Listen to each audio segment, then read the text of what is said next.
chasser à sa signification spirituelle. Même dans le langage des hommes, il y a des cours, il y a des signes symbolisant l'autorité. Il y a des signes symbolisant l'équilibre. Il y a des signes symbolisant la soumission. Et dans un contexte spirituel, ce sont des choses qu'il ne faut pas prendre avec beaucoup de légèreté. Aujourd'hui, nous allons partager ces rites. Nous allons un peu nous édifier. Nous craignons que tu saches en quoi tu t'es embarqué. Nous craignons que tu sois dans l'ignorance si tu ne connais pas dans quoi tu es. Parce que la spiritualité chrétienne est dangereuse. Si elle est mal comprise, elle appauvrit. Si tu n'as pas compris ces choses, tu ne verras point de lumière dans ta vie. Il y a des principes, il y a des choses dont vous devez avoir la maîtrise. Très important dans cette spiritualité. C'est ce que nous devons enseigner, nous devons parler. Aujourd'hui, nous allons parler. Que le Seigneur nous fasse grâce et qu'il nous écoute avec une attention soutenue. Parce que c'est très important. Nous nous posons beaucoup de questions.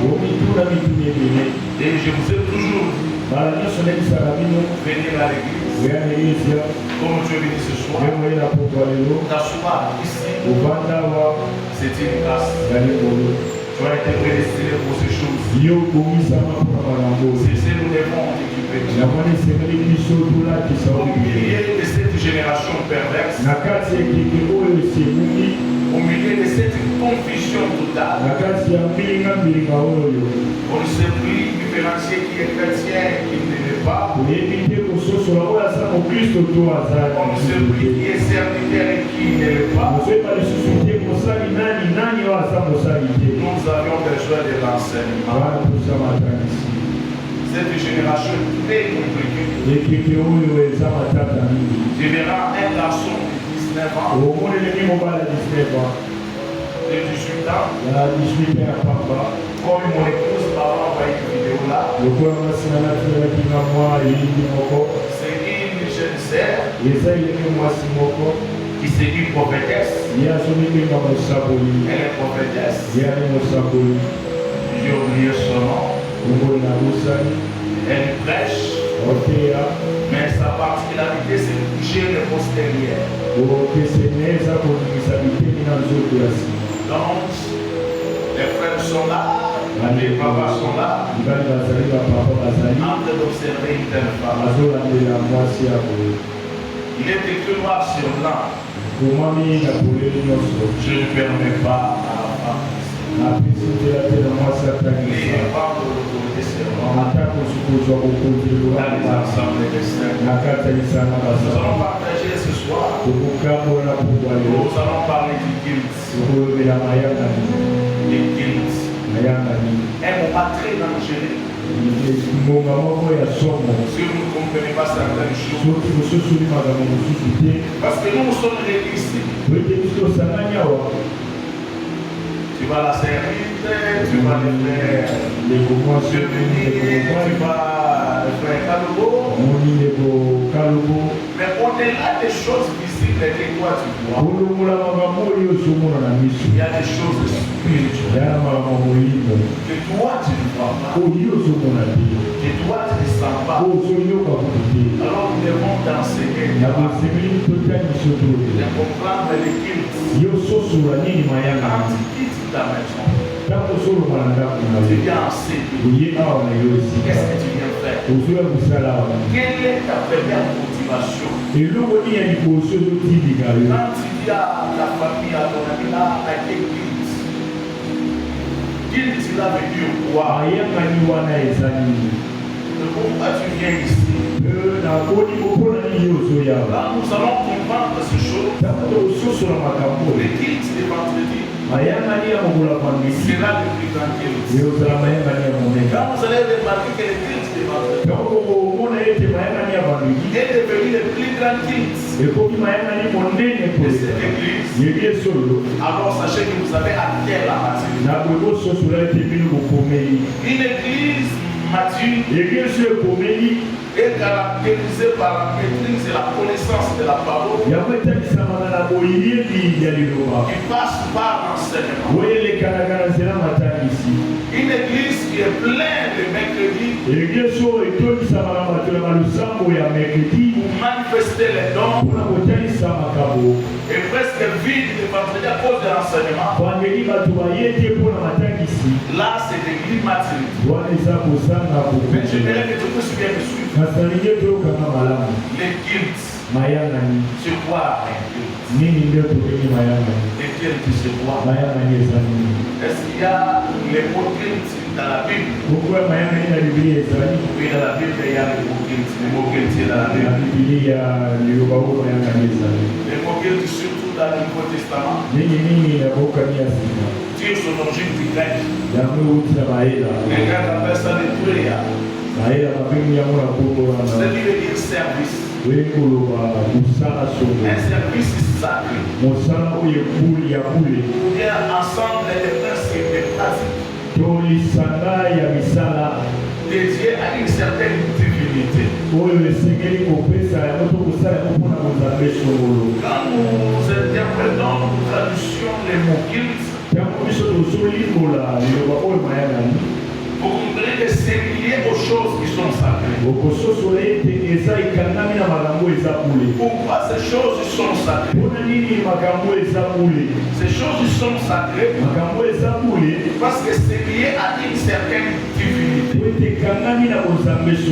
Ce qui est lié au divin cesse d'être normal. Ce qui est lié au divin devient spirituel.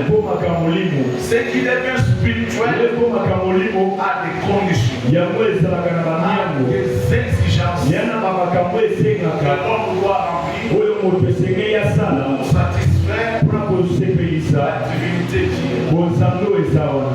Le guilt, c'est un don que Dieu lui-même donne à son peuple. Mais le guilt n'est pas donné à un peuple esclave. Le guilt n'est pas donné à un peuple qui est dominé. Le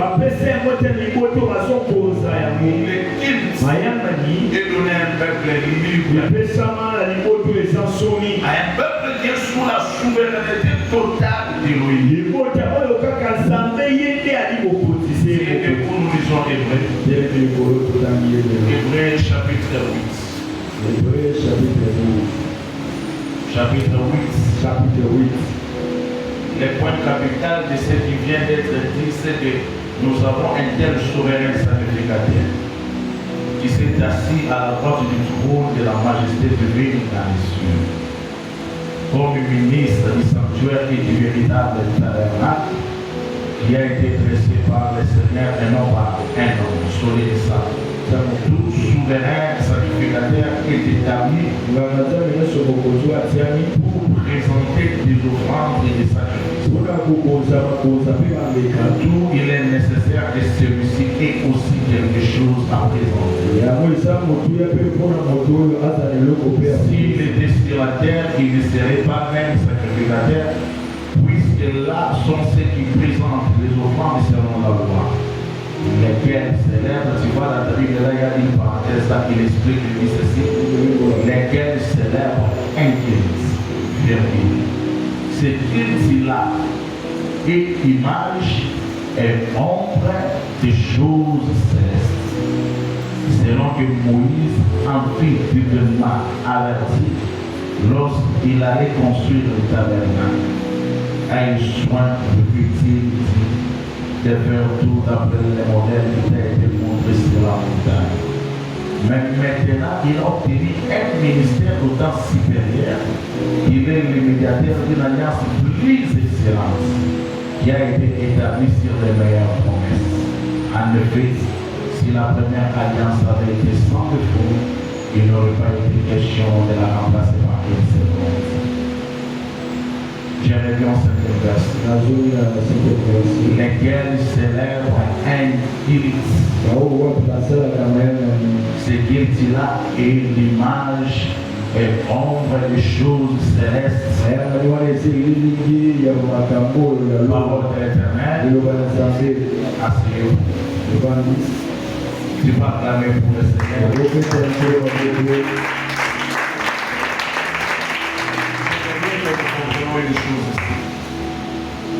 Là, nous pourrions comprendre les concepts cultes selon la pensée divine.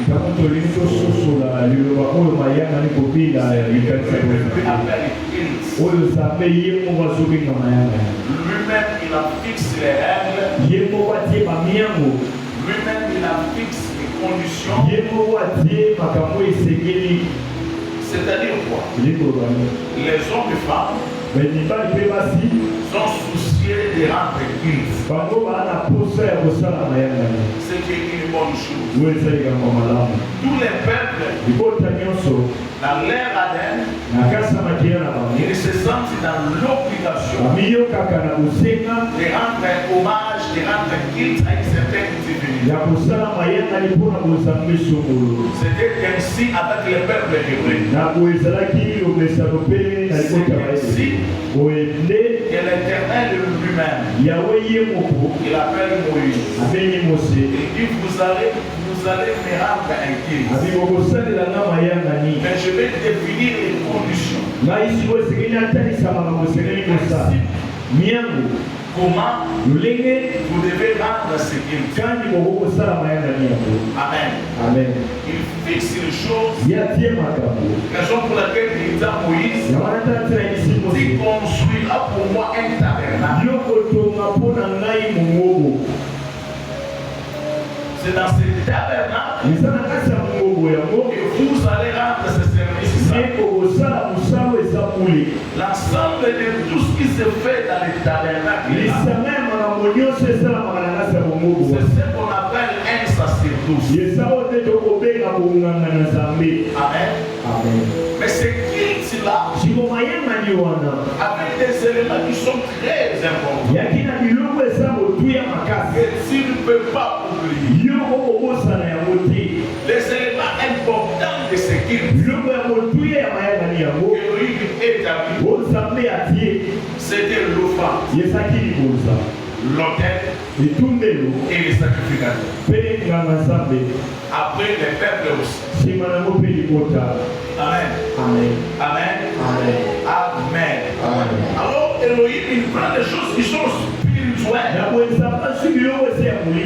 Il veut imaginer cela. Il veut que les peuples puissent comprendre sa pensée. Comment on peut nous rendre culte? Alors il dit, Moïse, premièrement, tu vas dresser un tabernacle selon le plan et les modèles que je te montre. C'est-à-dire dans un culte, les plans et les modèles doivent être divins. Amen. Amen. C'est-à-dire que tu ne peux pas fabriquer des choses. Les plans et les modèles divins ne font pas des songes ni des querelles. C'est pas pour venir de quelque part. Il faut des hommes qui ont fait ce voyage spirituel. Comme Moïse. Ils ont vu l'adoration dans les cieux. Ils ont vu les sacrifices sacrés dans les cieux. Ils ont vu des scènes de carnage, des choses que l'homme ne peut prononcer de sa bouche. Et ils prennent les modèles de ce qui est dans l'éternité. Ils amènent ça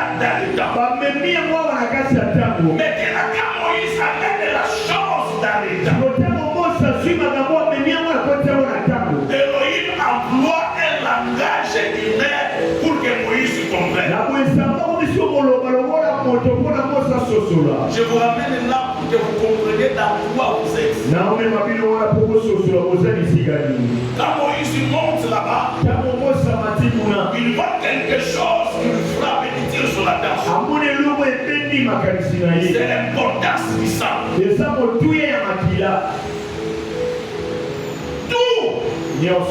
Tout là-bas, c'est pas avec les sangs. Moi, le bébé, c'est le sang. Alors quand Moïse descend, l'Éternel dit à Moïse, tu prendras le taureau, tu prendras les béliers, tu prendras les agneaux, tu prendras les boucs, tu prendras les chevaux, tu prendras les génisses, tu prendras les vaches, même les oiseaux. À chaque moment que ce peuple se présentait devant Dieu pour rendre culte, il faut que le sang, par petite quantité, en abondance. Alors là-bas, dans les lettres saintes, je vous ai déjà enseigné ces choses. Le tabernacle est là, le tabernacle. Il y a là dans les lettres saintes la représentation des êtres vivants ou des chérubins. Notre frère ici est exagéré. Il dit encore des charité. Je ne sais pas s'il ignore le meilleur salaire. Il dit que l'Éternel fasse de le septième être vivant. Non, pas le monde va manger à côté sur la requête.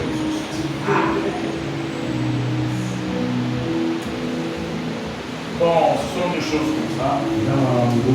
Pour l'enseignement. Ces êtres-là sont tellement compliqués.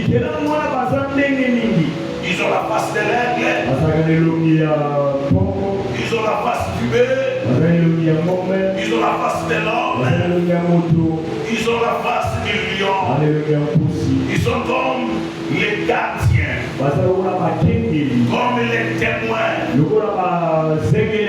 l'arche de l'alliance. Alors on devait la guilde. Si vous entrez dans le tabernacle, tous les couvertures, les draps, les tissus qui couvrent le tabernacle, qui couvrent les lieux saints, qui couvrent les lieux saints, avec le motif des anges, pour te démontrer que quand tu entres ici, tu n'es plus sur la terre. Quand tu entres ici, tu viens d'entrer au ciel. Pour montrer que le culte n'est pas terrestre, mais le culte est céleste, selon le plan et le modèle de Dieu. Le sacrificateur doit faire preuve du maître.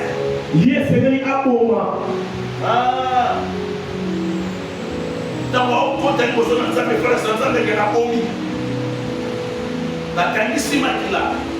écoute, l'église est très compliquée que vous le pensez.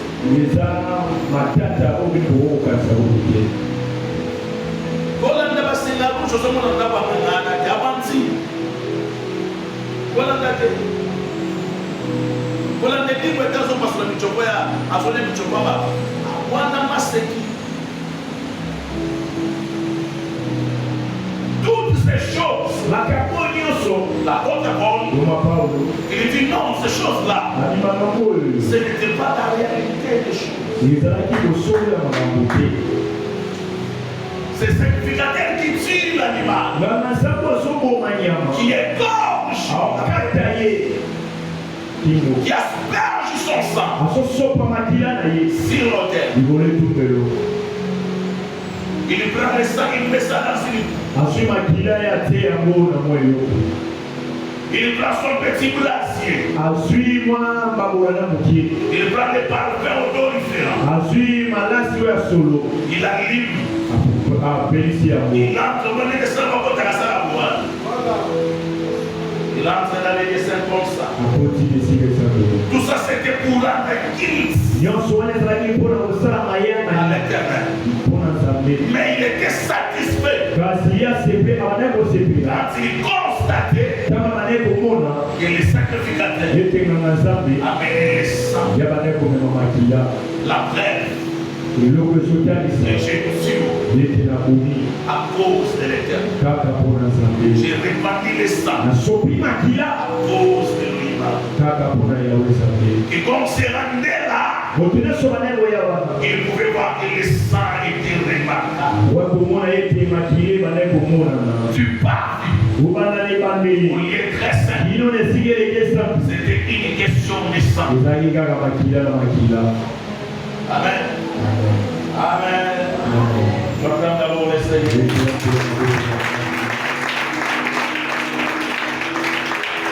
Le sacrificateur était revêtu de tout ce qui est apprécié. Il avait tourné son air sur il portait comme ça le peuple. Et le peuple était là. Durant toute cette période, durant toute l'année, je n'ai pas encore entendu dans les messages. J'ai introduit pour te faire combattre quand tu es dans toi. Peut-être quand tu ne sais pas. Tu ne sais pas dans quoi tu es emballé. Tu ne sais pas. Alors nous aimerions comprendre quelque chose. Tout ce qui se passe là, tout ce qui se fait là, on dit c'était l'homme, les choses, c'est-à-dire, c'était une fenêtre, une petite fenêtre qu'on ouvert pour que vous compreniez la réalité de ces choses. Il venait de partout. Toutes ces choses s'est passé durant une année. Pendant une année, parce qu'à cette époque, ils avaient une année de 13 mois. Je les célébrais ces 13 mois. C'est comme ça. Amen. Amen. Amen. Amen. Amen. Amen. Est-ce que tu as un témoin ici? Amen. Dans mon côté, dans le Sika, et là, quand monsieur m'a dit que nous sommes alors ils ont dit Sanda Yabanga. Papa, nalika de Bogani Mala, ils ont dit Sanda Yabanga. Il y a une Sika normale. Ah, vous avez normal. Alors je vais t'expliquer ces choses. Tu vas comprendre. Vous ici, dans une année, vous savez combien de fêtes? La composante va faire par enfant. Il y a Mumba, Mana Janvier. Il y a Kabila. Vous en avez fait une ressource. Faire du travail. Il y a ma bouffe. Faites des promesses à la mort. On est à la routière. Le 1er août, nous allons envoyer des bonne année. Fête de Bara. Ça va faire un jour pour jour. Maintenant, dans les cultes d'Elohim, quand on rend culte Elohim, Elohim a 7 fêtes. Amen. Amen. Amen. Amen. À part ces 7 fêtes-là, il y a encore les jubilés. Nous avons la Pâque, Pécha. Nous avons la fête des pains. La fête des pains sans levain.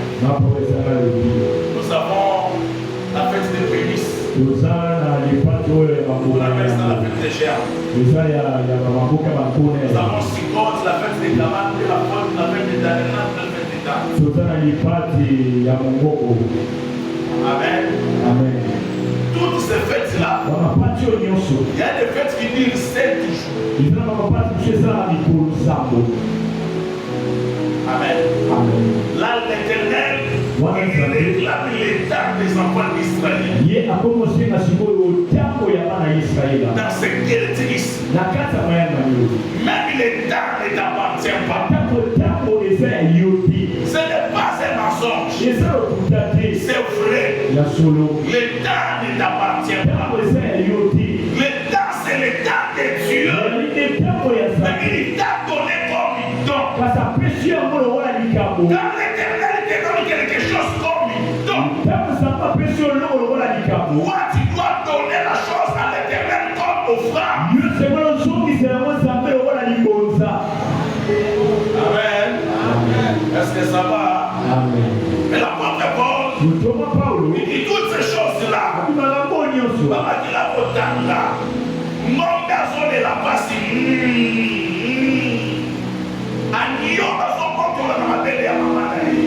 Il dit toutes ces choses. Et l'homme des choses à venir. C'est ce que l'homme des choses à venir. C'est la réalité. Elle est puissante. Elle est compliquée. Elle est complexe. Plus que l'homme. Amen. Amen. La bisikane on est là. Dans la réalité, ça nous tourne à sauver. Amen. Ah, au quotidien, alors tu dois comprendre la sacralité des choses. Tu ne peux pas venir du bout du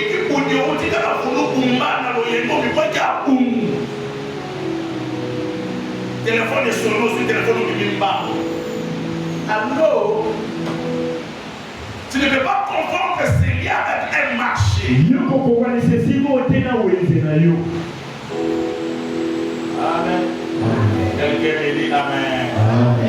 Quelqu'un me dit Amen. L'État.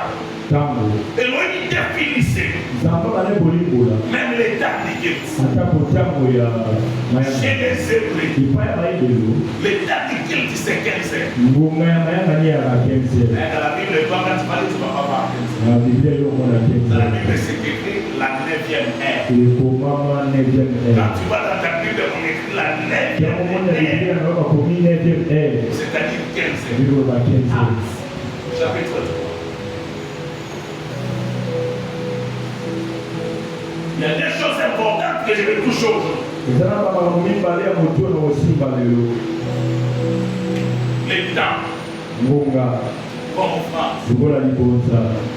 L'État. Acte chapitre 3, verset 3. Vous savez, le jour où toi tu commences à penser que nous allons nous briller ça, c'est fini, tu es malheureux. Tu es malheureux. Quand tu commences à s'ouvrir sous le soleil. Il y a une maman, je parle avec elle. L'année passée ou bien le début de cette année. Oh, mon anaté, mon ami. Je ne t'aime pas pour tout cas. Batéria, papa. A tout nu. Bénéfice à combien? Bénéfice à combien? Ah, papa.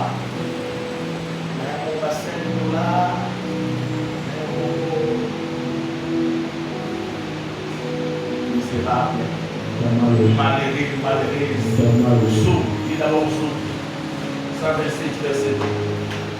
Nous sommes pour venir ça à nous sommes les Anzambe à l'éclat, nous sommes la mission ça. Donc le travail, c'est le moyen que tu utilises pour satisfaire ton besoin. Notre travail, ce n'est pas notre chauffagile. Notre chauffagile, c'est l'éternel des armées. C'est pas notre travail qui pourvoit pour nous. C'est l'éternel qui pourvoit pour nous. Il passe par les paroles. S'il ne passe pas par les paroles, il va plus passer par un oiseau. S'il ne passe pas par un oiseau, il va plus passer par toi.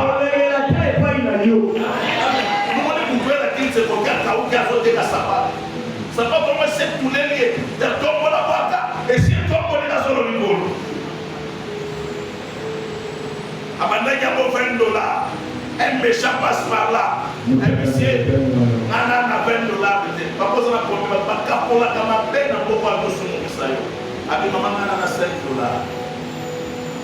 Attends la fin du mois, mais moi, ça va tout être allé. Avec papa, on a comme ça la directrice. Avec maman, son beau, on va pas fonctionner. Vous souvenez de $5 de demi. On a discuté, il est déjà 19 ans. Le culte ne dépend pas de ta bonne volonté. Le culte est une obligation. Une obligation sacrée. Tu es dans l'obligation de rendre culte à l'Éternel ton Dieu. Quand tu étais en Égypte, tu es esclave des femmes. Tu es dans l'obligation de satisfaire Pharaon. Et tu ne manges ou pas. Et tu lèves ou pas. Maintenant que tu as quitté la servitude de Pharaon, tu es serviteur d'Élohim, Adonai. Et tu lèves ou pas, tu vas satisfaire à l'Éternel ton Dieu. Dis d'abord ça. Donc, chapitre 100, verset 2. Afin vous levez vous matin, vous couchez vous tard. Il dit quoi? Afin vous levez vous matin, vous couchez vous tard. Et mangez-vous les pains de lait. Doucement, il dit quoi? Afin vous levez vous matin, enfin, na pamba, vous levez-vous zolamuka. matin, na tongo, 3 heures à la nuit, avec une moto, à côté de ça. Avec un dinosaure, l'eau va 19 heures, mon pote transport a compliqué, à 11. Et sur la tâche, on dit sur le dos, on a déjà, on est monté ma madame, on est beaucoup de stade, puis c'est partout, détruire tout. Parce que là où il y a la pauvreté, il y a la méchanceté, la méchanceté roi.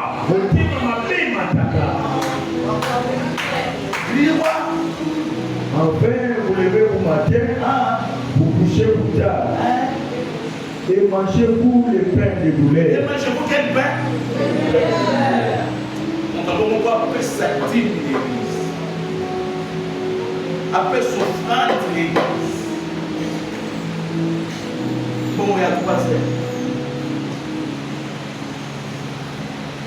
Alors, il y a l'IPA, il y a pas. Il y a papa.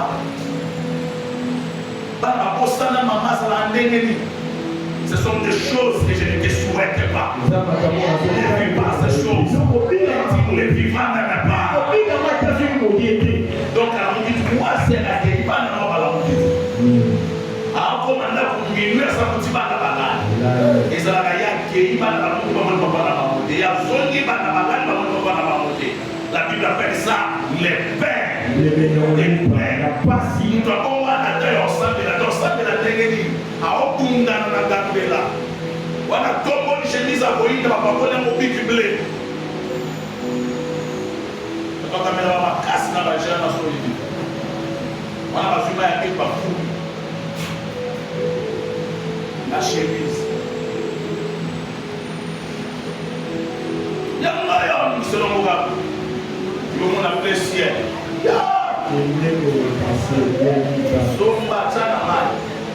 Baptisé, gars. Donne-moi la chemise. Beaucoup de maillot. Il mange les pains de douleur. Les pains de douleur.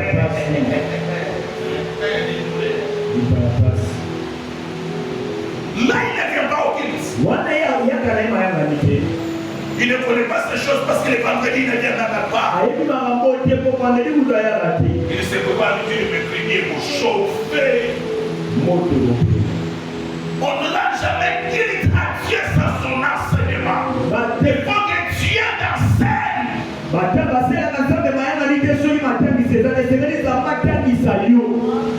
Yo, donc, il y a des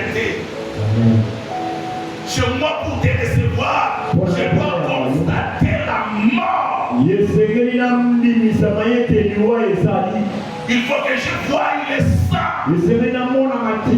C'est ça Elohim m'a donné. Yantabake Mombete Yamutu Yaya. Bien sans vivre. Il mange les pains de douleur, mais qu'est-ce que Elohim fait? Il la donne autant à ses bien-aimés pendant leur sommeil. Il la donne autant à ses bien-aimés.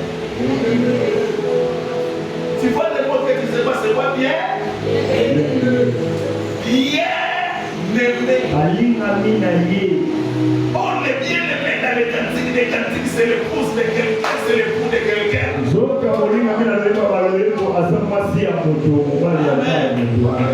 Attention, comme maman a saillé de l'été. C'est seulement moi qui ai le droit de l'appeler bien-aimé. Parce que bien-aimé, la bien-aimée, c'est l'époux. Amen. Amen. Des hommes et des femmes. Dès qu'il est 16h sur sa montre, il regarde sa petite table. Il sent l'obligation de lui aucun je fais. Parce que je dois rendre Christ à mon bien-aimé. Des hommes et des femmes qui ne dépendent plus de leur taille ni de leur beauté. Des hommes qui ont compris que le secours ne vient ni de l'Orient, ni de l'Occident. Il est conscient, il est conscient. Impossible, parce que nous doit laisser sauter. C'est l'éternel. Au moment où nous avons dit la boutique, il y a oh, la dimanche. La dimanche, ça fait rien, tu dois apparaître. Dans la travail, d'abord, vous travaillez, vous sommes vite. Après, nous sommes à la place, laisse pas terminer la route là. Amina, on dit la canne on a la guerre. Papa, va partir. Mais c'est musulman ici. Nous ne va pas partir dans la boutique à Singa. À Singa, à Goulné à Maï. À Bida et à Kiriti, à Hollande, à la Kiriti. À Osobola, ma colonna, et au Télémère, on n'a pas bon, surtout ma bonne. Ma Télémère, on n'a pas bon. Pas on s'est là. Parce que eux connaissent l'importance de Kiriti. Le moment devient sacré quand on invite l'Éternel. Les pains de douleur. Combien sont ici? Il y a un homme dans la tête. Avec papa dit Polo.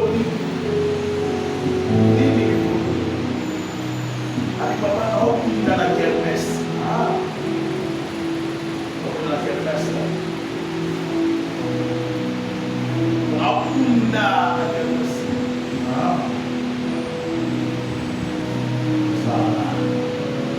Quel esprit la gâté ici.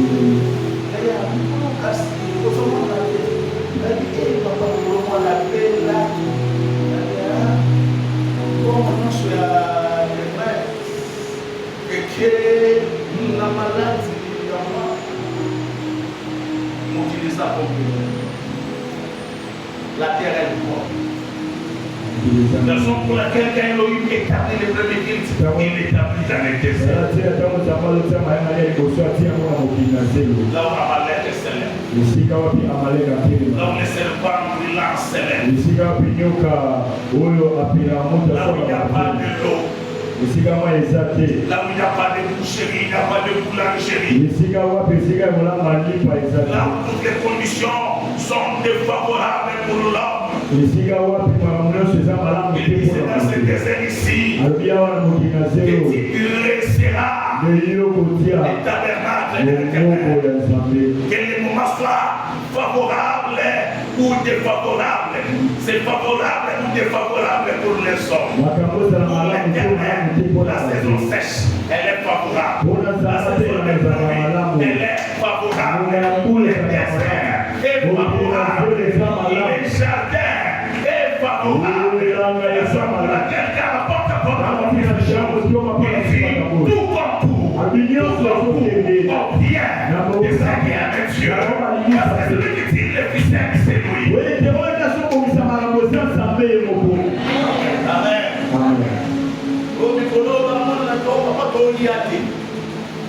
Oh, ça n'a rien à voir. On n'est pas tout à dans les choses que tu vas comprendre ce soir. Chapitre 3, verset 6. Acte chapitre 3. Comment on a dit ça dans le monde, il va y passer. Il va y passer surtout ma commode. Surtout ma chinoise. Une fille est venue me voir, surtout ma chinoise. Madame m'a donné ça, va prendre la maison.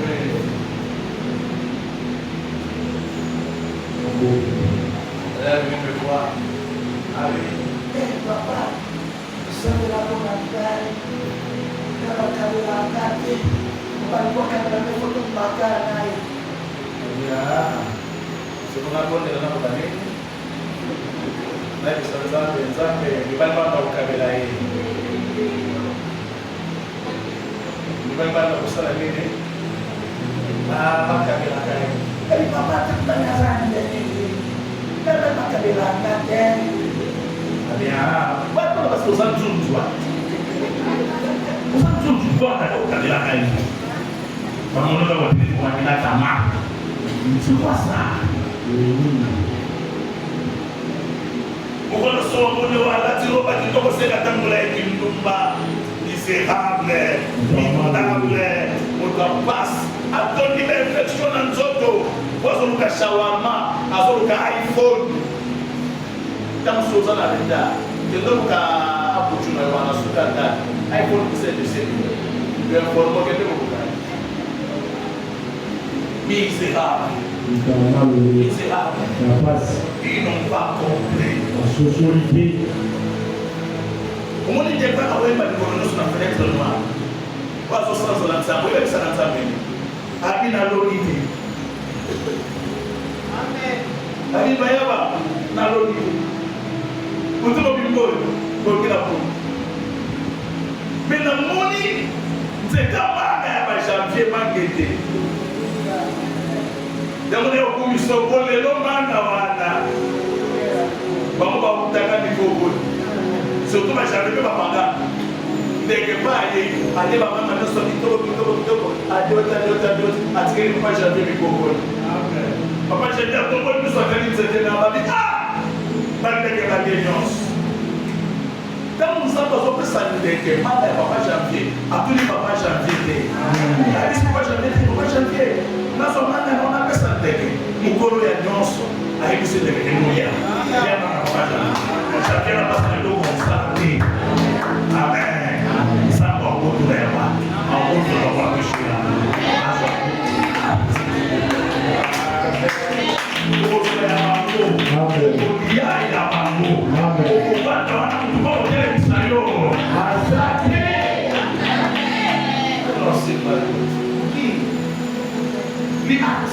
Acte chapitre 3, verset 6. Alors Pierre lui dit, je n'ai ni argent. Verset 3. C'est donc voyant Pierre et Jean qui allaient y entrer, leur demandant le roi. Verset 1er. Pierre et Jean montaient ensemble au temple à l'heure de la prière. C'était l'année dernière. Pierre, qu'est-ce que tu as vu? Pierre et Jean montaient ensemble au temple à l'heure de la prière. À l'heure de la prière. À l'heure de la prière. Tu vois cette guerre ici? Ce n'est pas Jésus qui avait fixé cette guerre. Ce n'était pas Pierre. Ni Jean. Depuis Moïse. Depuis Shimon. Depuis David. C'était ça l'éthique. Malgré la Pentecôte. Malgré que le Saint-Esprit était descendu. Malgré qu'ils étaient devenus eux-mêmes les temples de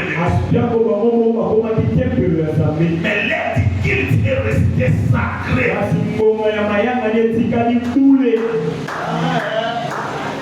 Amen. Amen. 17 heures, hein? Il est là, elle est là, devant la télévision. Là, c'est le mercredi. Allez, non, ben dans mon héros, papa, dans ma matinée.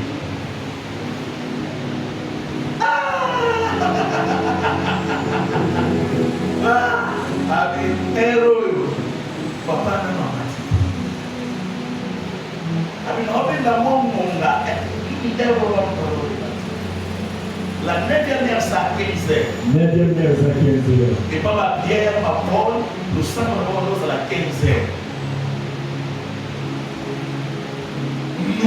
Nous, avec les réalités de César, donner à César, c'est-à-dire l'État, avec l'évolution de la société où vous travaillez, raison pour laquelle l'église ici commence à 17 heures. Mais toi, c'est à cette heure-là.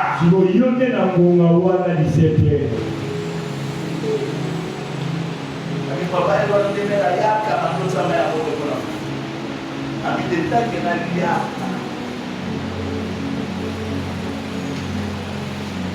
Ça, c'est ce qui. La Bible déclare c'était à l'air liquide. Souvent, j'ai l'exemple de vous là. Le dimanche. Ce n'est pas pour enregistrer les présences, c'est pour enregistrer les absences. Alors, si je te dis, ça fait pour moi que tu n'es pas venu à l'église, c'est que j'ai compté. Il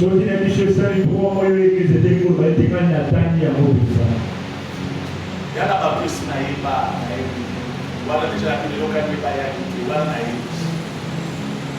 Les choses sont naïves. Mais le dimanche, tu verras, quelqu'un paye ça 12 heures.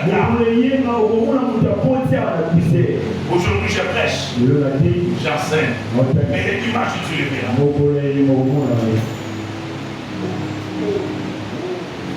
Vous êtes dans quoi? Vous êtes dans un sacerdoce loyal. Amen. Amen. Amen. Vous êtes dans un sacerdoce sans défaut. Un sacerdoce sans faille. Vous êtes dans un sacerdoce excellent. Redoutable. Liste le sacerdoce de nous. Parce que même le beaucoup de l'angoisse, ils vont rien mater. Amen. Le sang que vous traînez pour que les sacerdoces présentent, c'est le sang de la parole fétichée.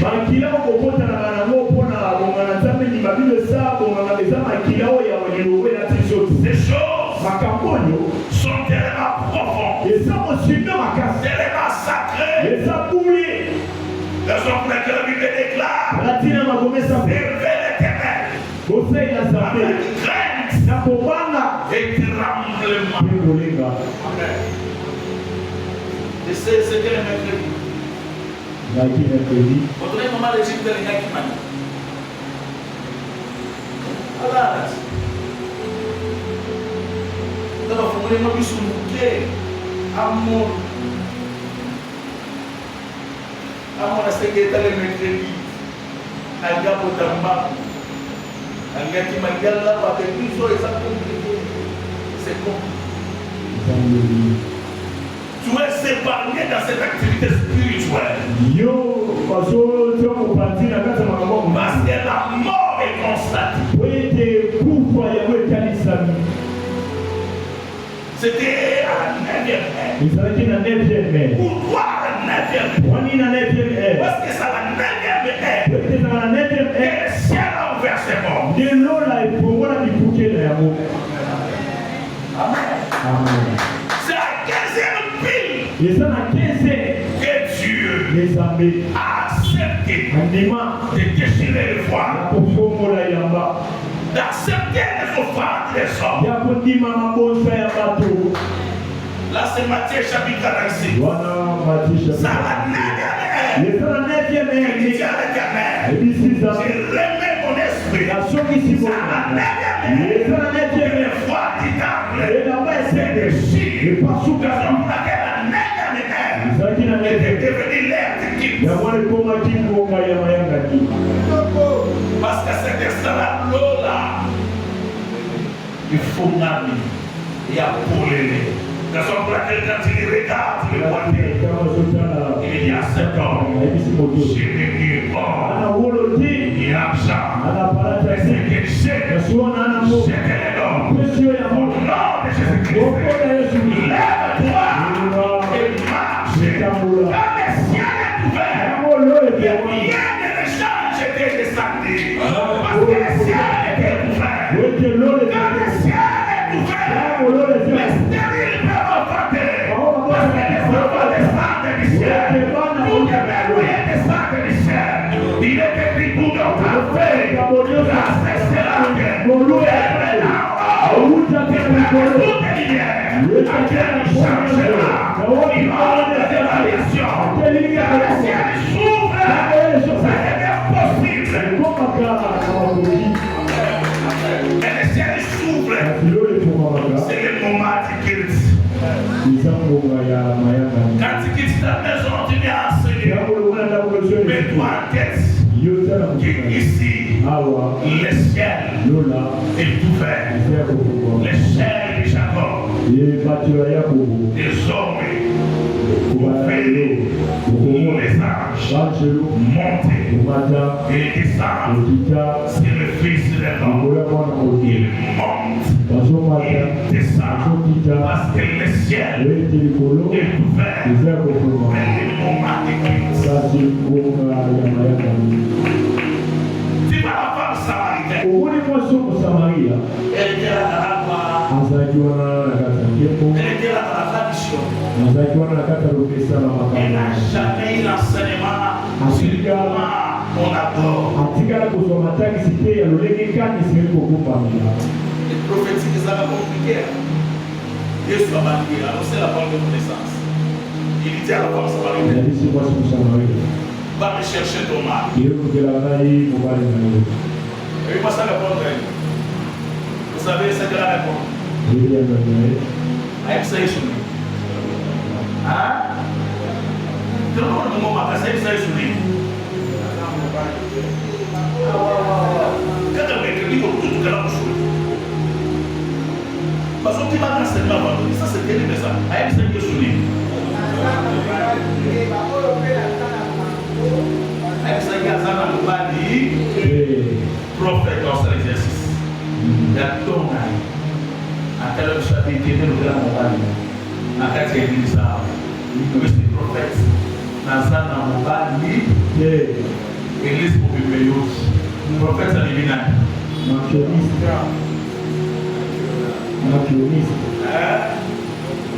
Quand on est dans le Dieu, dans le verset, Faux prophète.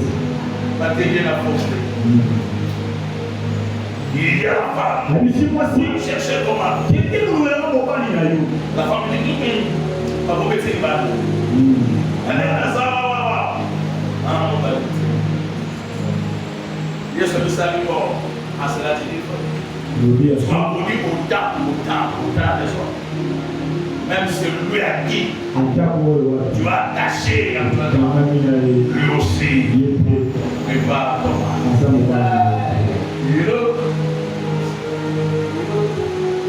Parce que moi, je suis un taxi à Amana. Mais tu verras des hommes et des femmes. Les dimanches. Marche.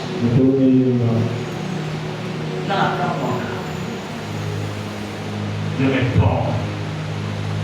Tu vas la maman se réveille très tôt le matin. 6 heures. Maman la route 6 heures avant la salle. À À cause de ça, la tête ça. 16h à 6h. 7h à 6h. 8h à 6h. 9h à 6h. Où? On a dit 6h. Ce qu'on lève la contribution du côté de l'auteur. Avec ça, d'accord. Il faut qu'on ait la gamme. Il faut que ça pour nous la image. Ça veut dire que la montée de la Amen. Amen. Elohim honore ce qu'il honore. Yahweh Amen. Qu'est-ce qui vous arrive? Voilà qu'il y a neuf vers. Pour tout notre tour qui t'a donné à 8h. Amen. Donc nous allons à 8h. On va attaquer sur 8h. Tu vois qu'il s'est là pour bien l'air. Pas 24 on est plus bas 7. Faites ça vite. L'offrande de ton temps. L'offrande de ton temps. Très important. Yaya. Yo kuto munda. Ena ba to lo presenta futa kanda bona tikure yo tra.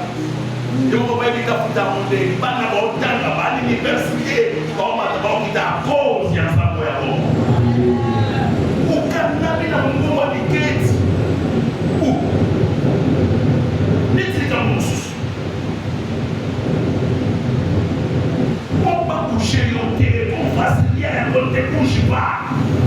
C'est quoi ton problème? Ne pas chercher mon beau wana. So solo no dikasi. Zabe akana o wana. Apesa sumke papa na tikala na o wana diketi. Bon, ça va me mourir. 168 heures. La une semaine, 168 heures. Pour vous dire ici, il y aura 10 heures. Il va avoir 18 heures. Il y a dimanche, on parle à 10 heures. Donc, je vais descendre dans le temps tu prépares. C'est plutôt 7h30 minutes. 7h30 minutes, voilà. Le mot là, il y a au moins 168 heures. Mon 168 heures, on a appris ça dans le système. Yo, on peut s'adapter. C'est ça. Si nous prenons des heures, ça fait 5 heures. 5 heures, on va se sur 2 heures. Donc 7h30. Donc c'est 168 heures, on a appris ça. Yo, aux attaques à 7h30 minutes. Même pas 4 parce que un peu de jour là, on a vu tout ça maintenant. C'est incroyable, tu ne peux pas. Maintenant, moi, elle va te jouer au monde à Royal qui dit une fois la semaine. Une fois la semaine. Donc, c'est 168 heures là. Il y a beaucoup de dimanche au soleil, à l'État, à 11 heures. Surtout commence à 30 ans, à 11 heures. Misérable. Misérable.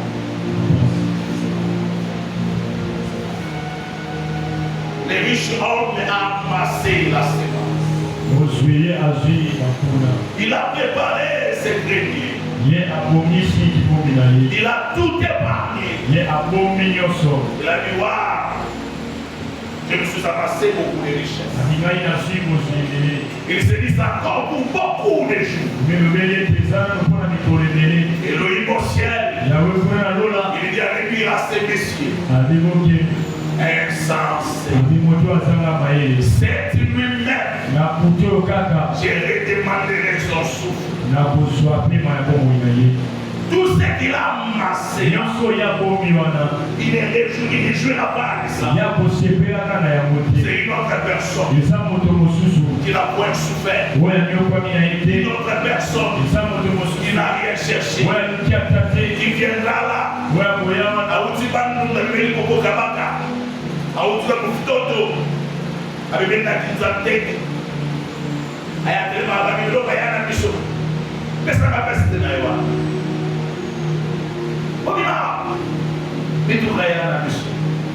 Misérable. L'État ne t'appartient pas. Apprenez à donner à l'Éternel l'offrande de votre temps. Venez au Christ à votre pays une exigence. Alors, introduction, je vous disais ça. Dans vos commandes à maturité, qu'il s'appelle vous allez qu'il tient mon aîné. L'anta au cola. Parce que vous aurez soif de ces choses. Vous ne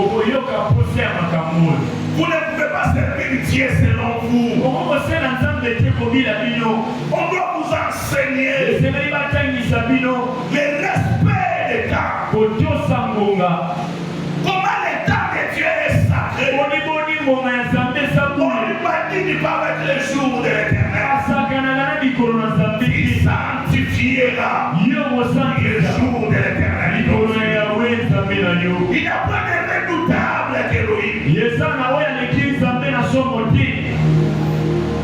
Ce jour-là, Jésus dit à ses disciples, le dernier point, c'est qu'il détruise les corps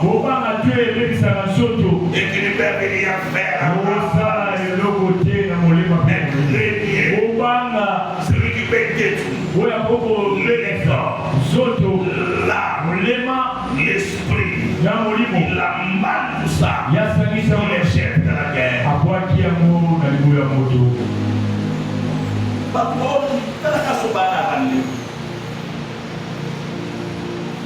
Il sert.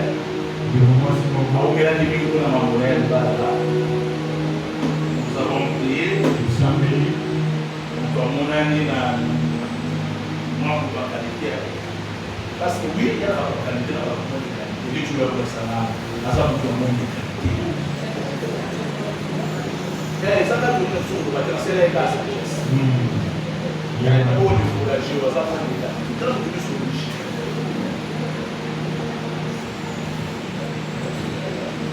Parce que nous souffrons. Nous souffrons. Cosa pensa di questo? Potete trattare per l'église. Peut-être que celui que tu es belle. Tu es tellement belle. Sois posé. Ou l'autre tu vas sobrar, tu vas aller. Sois posé. Voilà mon Dieu. Voilà. Aí não claramente. Isso se deriva. Para só apresentar. É que vai por nosso nome que se dá tempo.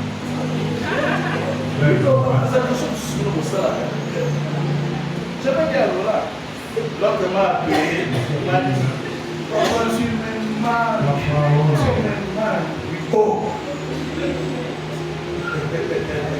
maman, ça fait ma pica. Vous m'avez dit,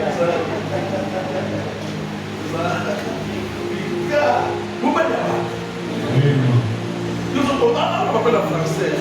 Papa, tu me mal. Même si l'on a dit l'on a eu. Papa, c'est la race humaine. C'est bon. Soit le moment dans la salle d'église, viens au moment de la Amen. Amen. Alors la serre. Moi aussi, quand on va aller dans la main, on va aussi pour la guerre. C'est pas tout dans la peau. La serre a la tuer. Il va parier. Il faut que nous assumions l'homme dans la mort de Christ. On a disait la vie, on devrait la peau. Quelle zère la vie de Jésus. Donc c'est la peau qu'on a. Le problème de ça, c'est qu'il y a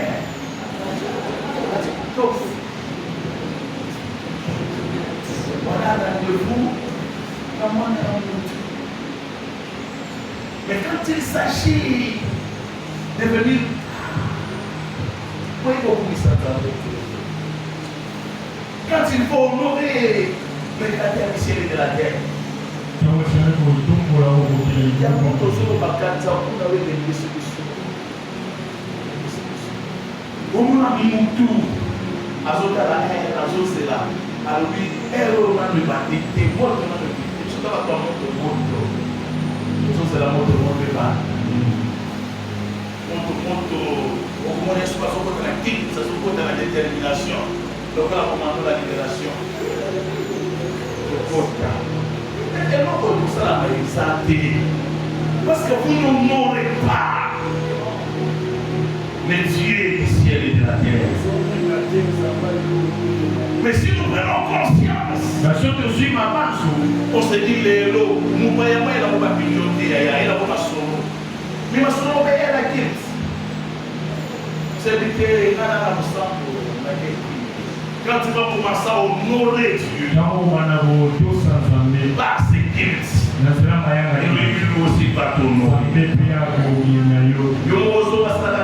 160 euros après 168 euros. Après ça, on a semaine. Il y a ce qu'on a combien d'heures dans la joie. Ou à faire la casa pour matin, pour putain, pour péché. Non, tu n'as pas mort. Honore seulement l'éternel. Fais-toi seulement là. Tu sais, ce jour-là, Pierre nous dit ça avec beaucoup de regrets. Elle dit, j'ai péché pour ça. J'ai travaillé toute ma vie. J'ai jeté mon filet à gauche, j'ai jeté mon niaman à droite. Tout cela pour lui. Il ne sait même pas m'occuper de ses méthodes de conseil. Il dit à Pierre, Pierre, tu me donnes ta barre. Oh, papa. Elle dit, je ne vais pas dire ça. La salle de ça, tout le monde. La zui attend la carte. La zopé de l'eau du solo la passe. Continue dans un solo pour la bafile. Mais aussi ce solo-là, tu ne dis rien par rapport à mon problème. Mais tu me demandes ma barre. Et les sauvages, donne-moi ta barre. Prends ton temps. Donne à Dieu.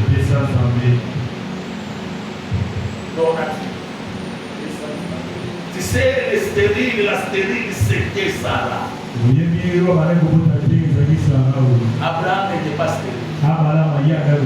Mon frère, Agar, Nassimagar, n'a pas 120 ans, n'a pas 100 ans, et tout la part de Jésus. Donc lui n'était pas stérile. Mais tu sais, mon gros, ça a une date. Avant de la rue, il y a des choses que tu dois comprendre. Tant que il a dit pour sauver les gens de grâce. Avec le colon, maman Marie, elle nous va assister à la guerre. Frère, maman Marie. Papa qui a mon ennemi. C'est d'ailleurs. Então, na tela do teu marido, ele não pode tocar a igreja de matéria. Na tua conta, não está com a tua nossa olhar, a certa da sua igreja. Como assim, você tem a igreja, isso é um color, mas Maria, ele não vai assistir. Eu ia me ter uma pena, tem cada lado dela aqui. Amém. Amém. Qui se lève le matin, c'est que c'est la prémisse de ton temps.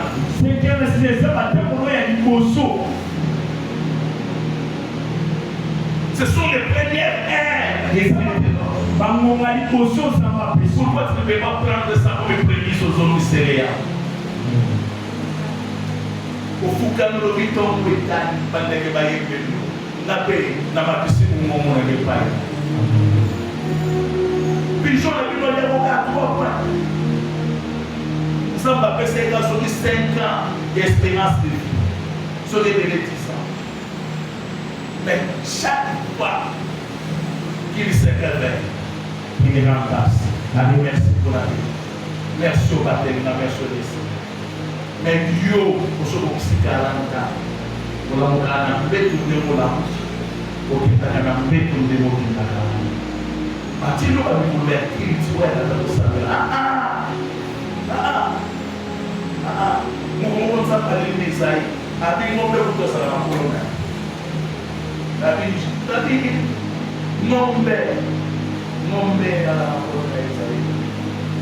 Vous avez le problème, ça.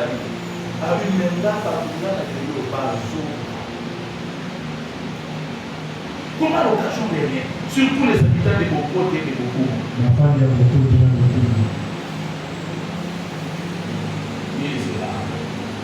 Commencez à honorer l'onction. L'onction va vous honorer. Commencez à honorer les ciels. Les ciels vont vous honorer. Les guildes ne dépendent pas de ta volonté. C'est une obligation chrétienne. Et le temps là va être respecté. Amen. Que l'Éternel vous bénisse.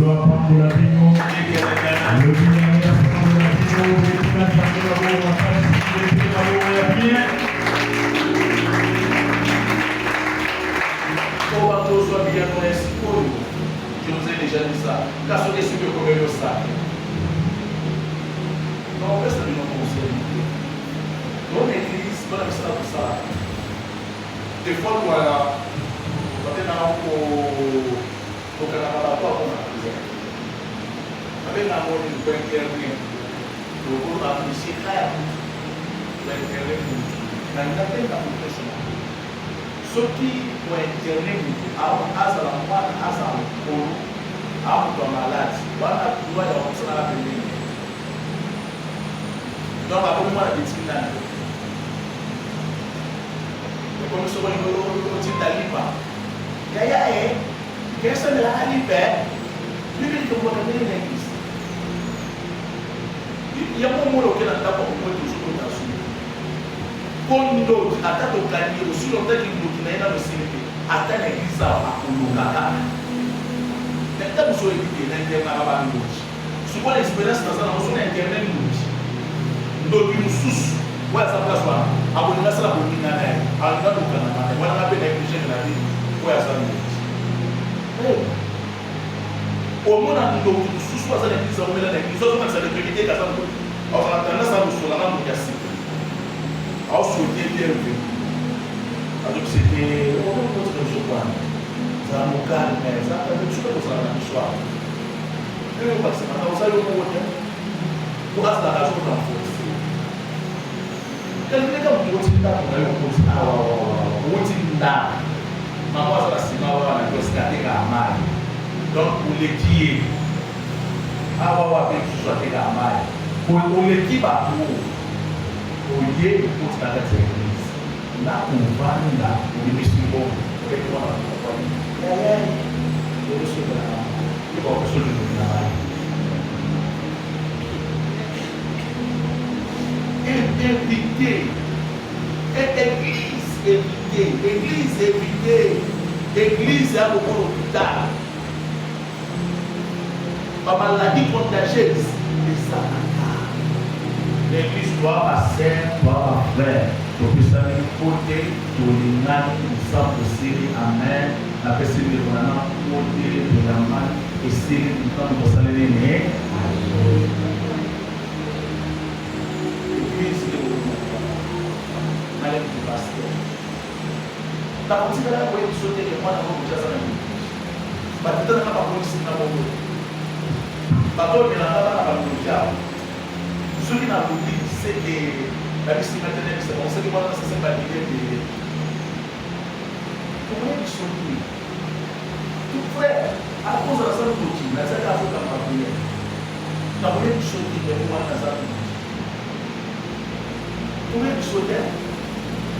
Não, mas Deus é nosso Senhor, que a gente não precisa de usar na vida. Isso é ele. Eu digo que o Senhor não usa a igreja, mas não usa a semana. Para tudo que o Senhor que se faz na casa do povo. Olha que a minada é que ela quer a papai, não vai ter nada de ser de ter na mão do menino. Quer ver a minada? Olha isso na semana, a minada é que ela quer a hora na hora de que a minada olho, a sangue de as outras saber para tudo, as outras que vão música de papo. Amém. Guarda porque la muerte no puede así, uno de la iglesia. Quando tem a torre, mas dimanche o corpo da pessoa, a gente não vai ter. E precisa trabalhar a pessoa para que a pessoa não vai ter. O sábado eu vou ter na boca do segundo da frente.